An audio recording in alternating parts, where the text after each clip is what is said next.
Okay, welcome back. Welcome back to IPHIS Basics. Here we are working on module number 4, Navigation and the Lexicon of Words. Sounds big, doesn't it? So here we are. I am joined here today by Jenny Sauer. How are you doing today, Jenny? I'm good. Now, if you've gotten this far, you haven't died yet. You're still working in the IPHIS and you're still sticking with us, and that's a good thing. So what you need to do is you need to go ahead and log into the IPHIS, and if you forget how to do that, just click on the link in the descriptions below. You can find your link to log into the IPHIS, and then you can access it in the IPHIS page. You should already have an account. You should already be approved into the IPHIS, and if you forget how to do that, you can go back to the other module on how to request a user role, and you should be able to get into the IPHIS then. Now, once you get into the IPHIS, you're going to see the very first place that you're going to get to is the Home tab. Now, the upper portion of the IPHIS screen stays static. Okay, you're going to see the label for the USDA. It's going to say, the Integrated Plant Health Inspection Information System on the right-hand side. Below that, what you're going to see is a bunch of different tabs that are all along there. Now, there is a lexicon of words, and if you click on the description below, you're going to see what the lexicon of words are. Now, the lexicon of words is a glossary for understanding what we use, how we define words in the IPHIS, because words matter. The definition of words matter within the IPHIS because they've got specific meanings and do specific things. For example, location versus site. What is a location? What is a site? How do we define these things? That's why the definition of these words are so important. So when we take a look at the IPHIS on the very first page, you can tell where you're at when you look what tab you are on when you look at the tabs, and that tab has turned green.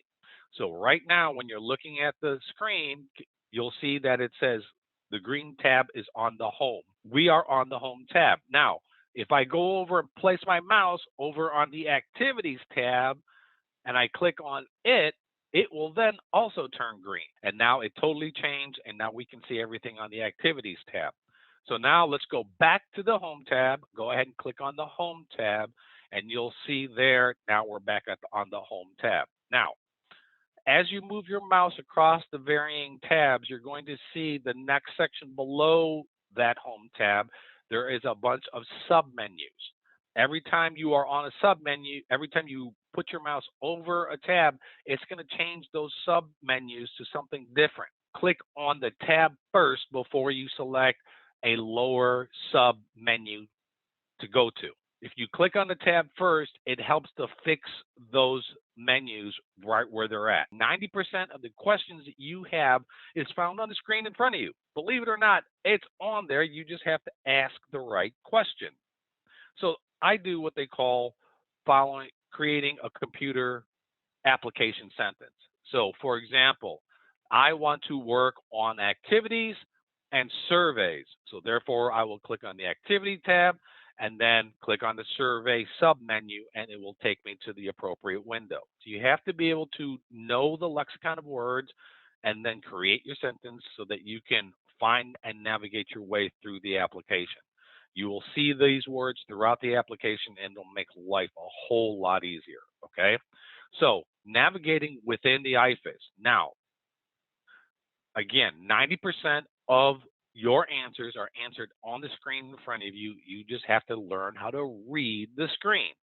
So, Jenny, as you look at the screen, how many different sections do you see on the screen? I'm seeing one section along the top with the tabs that stays the same. And Mm, then there's like a task section and then more announcements along the bottom. So maybe three? yep, I don't know. What do you say? you're reading exactly correct. And that's the key. You need to be able to break up the screen into different sections so that you can understand what you're looking at. So, on the home tab, we know we're on the home tab because in the upper on the tabs, the home tab is green. Up there at the top, you see that there is the task area. Now, if you are a data manager or data supervisor and you have data collectors who are collecting data for you, this is where you're going to see all of their tasks pop up. If you are a security officer and you have a new user role request, You'll see that pop up in there, and you will have to go in there and click and accept the new user role.